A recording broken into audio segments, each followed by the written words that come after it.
Hi friends, എല്ലാവർക്കും Hasina's cooking വേൾഡിലേക്ക് സ്വാഗതം.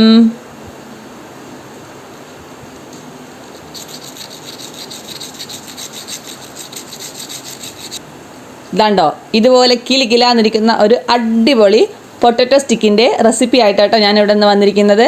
വളരെ വേഗത്തിൽ നല്ല ടേസ്റ്റോടുകൂടി നമുക്ക് തയ്യാറാക്കിയെടുക്കാൻ പറ്റിയ ഒരു അടിപൊളി പൊട്ടറ്റോ സ്റ്റിക്ക് കേട്ടോ. അതെങ്ങനെയാണ് റെഡിയാക്കി എടുക്കാൻ നോക്കിയിട്ട് വരാം.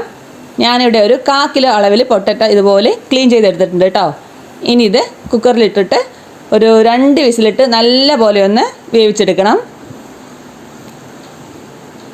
നല്ല പോലെ ഒന്ന് വേവിച്ചെടുത്തിട്ടുണ്ട് കേട്ടോ. കണ്ടോ, ഇതുപോലെ നന്നായിട്ട് വെന്ത് കിട്ടണം കേട്ടോ, കട്ടയൊന്നും ഇല്ലാണ്ട്. ഇനി നമുക്കൊരു തവി വെച്ചിട്ട് ഇത് നല്ല പോലെ ഒന്ന് ഉടച്ചെടുക്കാം കേട്ടോ. കട്ടയൊന്നും ഇല്ലാതെ വേണം നന്നായിട്ട് ഉടയ്ക്കാനായിട്ട്. ഞാനിതാ ഉടച്ചെടുത്തിട്ട് വന്നിട്ടുണ്ട്. കട്ടയുണ്ടെങ്കിൽ നമ്മളത് നീളത്തിൽ പിഴിഞ്ഞെടുക്കുമ്പോൾ കട്ടായി പോകും കേട്ടോ, മുറിഞ്ഞ് വരും. അതുകൊണ്ടാണ് നല്ല പോലെ അത് ഉടച്ചെടുക്കണം കേട്ടോ. നന്നായി വേവിക്കുകയും വേണേ. കണ്ടോ, ഇതുപോലെ നല്ല സോഫ്റ്റായിട്ട് നമ്മുടെ പൊട്ടറ്റോ ഒക്കെ ഞാൻ ഉടച്ചെടുത്തിട്ടുണ്ട് കേട്ടോ. ഇനി ഇതിലേക്കൊരു 3 ടീസ്പൂണ് മല്ലിയില കട്ട് ചെയ്തിട്ട് കൊടുക്കാം കേട്ടോ. കുറച്ചധികം മല്ലിയില ചേർക്കണേ, അപ്പോഴാണ് നല്ലൊരു ടേസ്റ്റ് ഉണ്ടാവുക. ഒരു 1/4 സ്പൂണ് കുരുമുളക് പൊടി, 1/4 സ്പൂണ് കായപ്പൊടി, 1/2 സ്പൂണ് ഉപ്പ്, 3 ടീസ്പൂണ് കോൺഫ്ലവർ കേട്ടോ. ഇനി പൊട്ടറ്റോ ഒരുപാട് ലൂസായി പോയെന്ന് തോന്നുകയാണെങ്കിൽ 1 സ്പൂണും കൂടെ ചേർക്കാം കേട്ടോ. ഒരു 1/2 സ്പൂണ് എരിവുള്ള മുളക് പൊടി, 1/2 spoon chilli flakes, 1/4 spoon garam masala കുറച്ച് ചേർത്താൽ മതി കേട്ടോ. അതും കൂടെ ചേർത്തിട്ട് സ്പൂൺ വെച്ചിട്ട് നമ്മുടെ കോൺഫ്ലവറും പൊട്ടറ്റോയും എല്ലാം കൂടെ നന്നായിട്ടൊന്ന് മിക്സാക്കി എടുക്കണം കേട്ടോ. നല്ല പോലെ ഒന്ന് മിക്സാക്കി എടുത്തിട്ട് പിന്നെ കൈ വെച്ച് നമുക്ക് നന്നായിട്ടൊന്ന് കുഴച്ചെടുക്കണം കേട്ടോ. ഞാനിതാ കൈ വെച്ച് നന്നായി കുഴച്ച് റെഡിയാക്കി കൊണ്ടുവന്നിട്ടുണ്ട് നമ്മുടെ പൊട്ടറ്റോ മിക്സ് കേട്ടോ. ഇതുണ്ടോ, ഈ ഒരു അളവ് മതിയിട്ട് നമ്മുടെ ഇതിൻ്റെ വെള്ളത്തിൻ്റെ ഒരു അളവ്.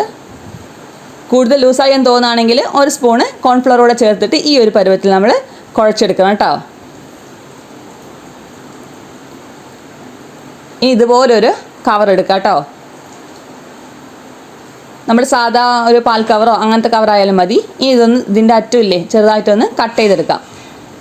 എന്നതിന് ശേഷം നമ്മുടെ ഈ മിക്സ് ഈ കവറിനുള്ളിലേക്കൊന്ന് ഇട്ട് കൊടുക്കാം കേട്ടോ. ഇനി ഒരു ഫോയിൽ പേപ്പർ എടുത്തിട്ട് അതിലേക്ക് ഇതുപോലെ പതുക്കെ നീളത്തിലൊന്ന് പിഴിഞ്ഞെടുക്കാം കേട്ടോ. ഒരുപാട് വണ്ണത്തിലാക്കരുത്, ഈ ഒരു കനം മതി കേട്ടോ.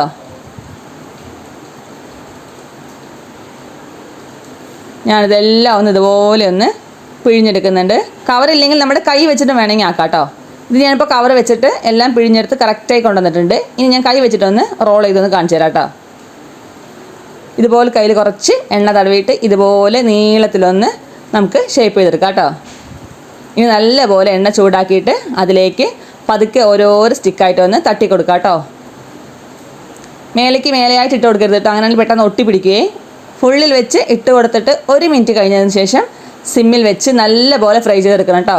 ഒരു 10-15 മിനിറ്റ് ഇത് കുക്കാകേണ്ട ആവശ്യമുണ്ട് കേട്ടോ. സിമ്മിൽ തന്നെ വെക്കണേ, അപ്പോഴാട്ടോ നല്ല ക്രിസ്പി ആയിട്ട് കിട്ടുള്ളൂ. ഒരു വശം മുരിഞ്ഞ് വന്നിട്ടുണ്ട്. ഞാനത് പതുക്കെ ഒന്ന് തിരിച്ചിട്ട് കൊടുക്കുന്നുണ്ട് കേട്ടോ. എല്ലാം ഒന്ന് തിരിച്ചിട്ട് കൊടുത്തിട്ടുണ്ട്. ഇനി സിമ്മിൽ വെച്ച് തന്നെ നല്ല പോലെ ഒന്ന് ഫ്രൈ ചെയ്ത് കോരാം കേട്ടോ.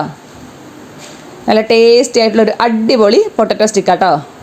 കണ്ടോ, വളരെ വേഗത്തിൽ നമ്മളിത് റെഡിയാക്കി എടുത്തിട്ടുണ്ട്. നല്ല ടേസ്റ്റാണ്, നല്ല കറുമുറാന്ന് കടിക്കാൻ പറ്റിയ ഒരു അടിപൊളി സ്റ്റിക്ക് കേട്ടോ. ഇത് നല്ല പോലെ ചൂടാറിയതിന് ശേഷം ഒരു ഗ്ലാസ് ബോട്ടിലിട്ട് വെക്കുകയാണെങ്കിൽ കുറച്ച് ദിവസം തണുക്കാണ്ട് ഇരിക്കും കേട്ടോ. കണ്ടോ, 4 മണി ചായൻ്റെ കൂടെയൊക്കെ തയ്യാറാക്കാൻ പറ്റിയ എളുപ്പത്തിലുള്ളൊരു റെസിപ്പി. ഇതുപോലെ നിങ്ങൾ ട്രൈ ചെയ്ത് നോക്കിയിട്ടില്ലെങ്കിൽ എല്ലാവരും ഒന്ന് ട്രൈ ചെയ്ത് നോക്കണം കേട്ടോ. നല്ല ടേസ്റ്റാണ്, നല്ല കറുമുറാന്ന് കടിക്കാൻ പറ്റിയ ഒരു അടിപൊളി പൊട്ടറ്റോ സ്റ്റിക്ക് കേട്ടോ. അത്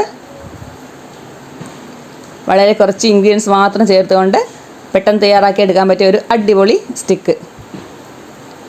എൻ്റെ ചാനൽ പുതുതായി കാണുന്നവർ ആരെങ്കിലും ഉണ്ടെങ്കിൽ എല്ലാവരും ഒന്ന് സപ്പോർട്ട് ചെയ്തിട്ട് കമൻസും ലൈക്കും ഫീഡ്ബാക്കും എല്ലാം അറിയിക്കണം കേട്ടോ.